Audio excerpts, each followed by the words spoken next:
Have you ever wondered what Cleopatra's psychological profile would be? Psychological profiling is the practice of analyzing an individual's personality, motivations, and behavioral patterns based on available evidence. The CIA has been profiling world leaders since Adolf Hitler. During World War II, the Office of Strategic Services commissioned psychoanalyst Walter Langer to produce a psychological profile of Hitler to predict his behavior and potential vulnerabilities. Since then, profiling has become standard practice in intelligence work. But there's an obvious problem. How do you profile someone who isn't sitting in front of you? You can't observe their body language, conduct interviews, or administer psychological tests. You're working from second-hand accounts, public statements, and historical records. With Cleopatra, it's doubly difficult. She's been dead for over 2,000 years. Our sources for Cleopatra's life are Suetonius, Plutarch, and Cassius Dio. All three were writing decades, sometimes centuries after her death. None of these men knew Cleopatra personally. None interviewed people who knew her. They were working from earlier sources, some of which were propaganda written by her enemies. Calling Cassius Dio a primary source about Cleopatra is a bit like someone 2,000 years from now calling a historical novelist a primary source about the Tudors. They're working from historical records, yes. But they're also interpreting, dramatizing, and filling in gaps with educated guesses and narrative invention. Now, with that caveat firmly in place, here is Cleopatra's psychological profile: openness to experience. High. Cleopatra was intellectually curious in ways that distinguished her from her predecessors. She was the first Ptolemaic ruler in 300 years to bother learning Egyptian. Her ancestors had ruled Egypt for generations and never thought it necessary to speak to their subjects in their own language. Cleopatra learned it. According to Plutarch, she spoke 9 languages fluently and could conduct diplomatic negotiations without an interpreter. She studied mathematics, astronomy, and philosophy. She wrote treatises on weights, measures, and medicine, though none survive. This wasn't just about being clever.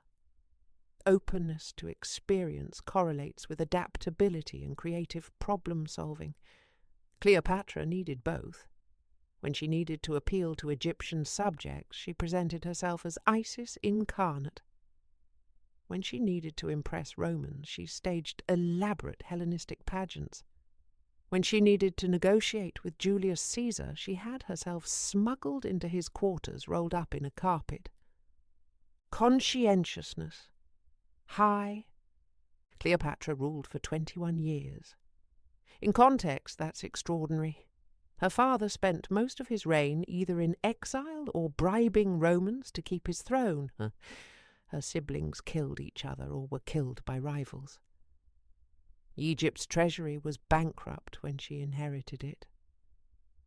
Yet Cleopatra stabilized the kingdom. She reformed the currency, restructured debts, and reorganized the tax system. The evidence suggests she was personally involved in administrative details. Papyri survive showing that she issued decrees about tax exemptions for specific individuals and intervened in local disputes. 21 years on the throne, in circumstances that destroyed most of her family. That tells you everything about her discipline. Extraversion. Moderate. Cleopatra could command attention. She held elaborate banquets. She made dramatic public appearances.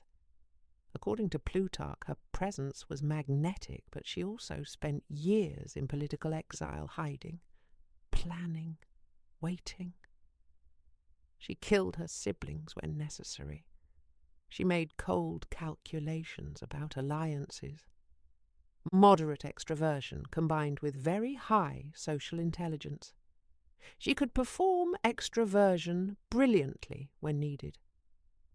But it may not have been her natural state. Agreeableness. Low.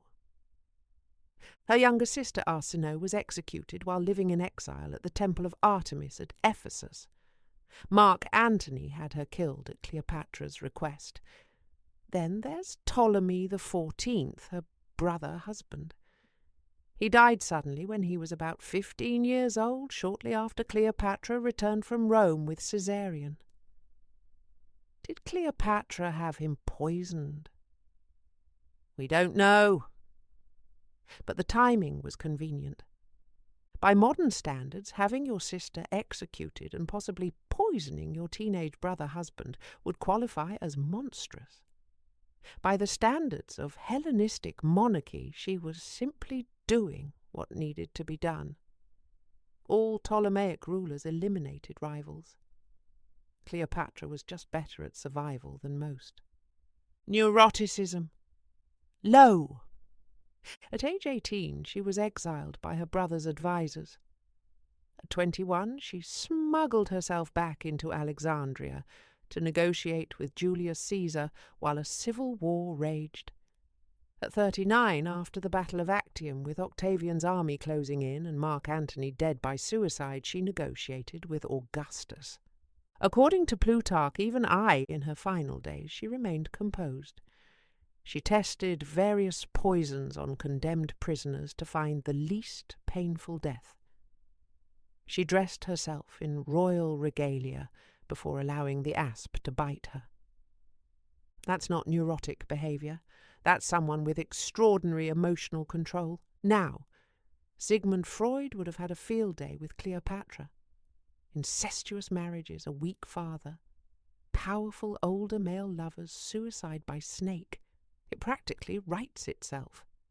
Her father, Ptolemy XII, was called the flute player because he preferred performing music to actually ruling. He was weak, corrupt, and spent most of his reign bribing Romans to keep his throne. When the Alexandrians threw him out, teenage Cleopatra went with him into exile. She was about 14. In Freudian terms, this is significant. The father is supposed to represent authority, power, and security. Cleopatra's father represented the opposite: weakness, dependence, and humiliation. She watched him grovel before Roman senators, begging them to restore him to power. She saw him hand over Egypt's wealth to foreign politicians who treated him with contempt. What does a girl do when her father isn't worth admiring and her mother is absent? She looks elsewhere for models of power. The only models of real power in Cleopatra's world were Roman men. Consider her relationship with Caesar. He was in his 50s when they met. She was 21. He was old enough to be her father. He represented everything Ptolemy XII wasn't. Militarily successful, politically dominant, sexually confident, and able to make decisions without begging anyone's permission. Freud would say Cleopatra was working out her father issues by attaching herself to a father substitute who embodied the power her actual father lacked. Caesar was the father she wished she'd had. The same pattern repeats with Mark Antony. He was 14 years older than Cleopatra, another powerful Roman general, another father substitute. But where Caesar was controlled and calculating, Antony was impulsive and emotional. If Caesar represented the idealized father, Antony represented something closer to the real Ptolemy XII, a man who could be manipulated, who made bad decisions, who ultimately failed. Did Cleopatra unconsciously seek out a relationship with Antony because it allowed her to replay and master the trauma of her father's weakness? Freud would certainly think so. Cleopatra's problem was that she lived in the age of the sword, To project power, you needed to wield a sword, and Cleopatra couldn't do that. She got her men to do her fighting for her. This wasn't optional.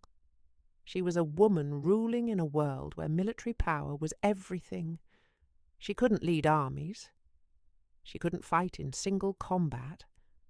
What she could do was identify powerful men and make herself indispensable to them. Plutarch describes exactly how she worked. She kept Antony in constant tutelage through flattery. She faked emotions, pretending to be in love, staging tears, manipulating him.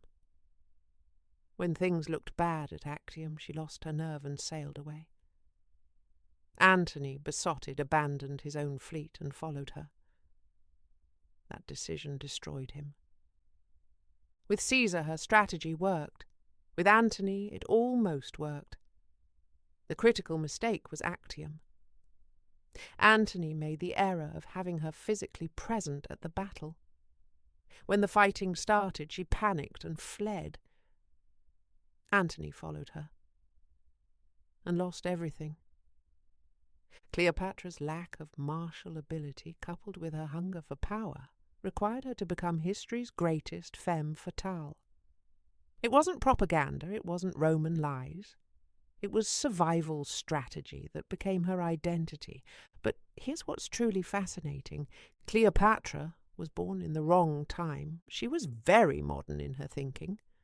She loved technology and information. She studied mathematics, astronomy, and medicine. She commissioned treatises. She collected knowledge the way other monarchs collected territory. She understood that information was power long before the information age existed. She was a public relations genius who understood that performance is power. The arrival at Tarsus in a golden barge with purple sails, dressed as Aphrodite, surrounded by attendants dressed as sea nymphs. That wasn't just theatre, it was calculated political messaging designed to overwhelm Antony's senses and establish her as his equal. The presentation as Isis wasn't religious belief, it was branding. She understood that controlling the narrative about who you are is as important as controlling armies. In our world, where performance is not only power, but everything, and nations are no longer ruled by the sword, she would flourish. In a world where military strength matters less than economic leverage, where information is the primary weapon, where the ability to control narratives and manage public perception determines outcomes, Cleopatra would be unstoppable. She wouldn't need Caesar or Antony. She wouldn't need to manipulate powerful men to do her fighting. She could project power directly through the tools she actually excelled at: intelligence gathering, economic management, strategic communication and performance. Cleopatra was a 21st century leader trapped in the 1st century BC. She had all the skills that matter now, and none of the tools that mattered then. She lost because she was born 2,000 years too early. That's the real tragedy.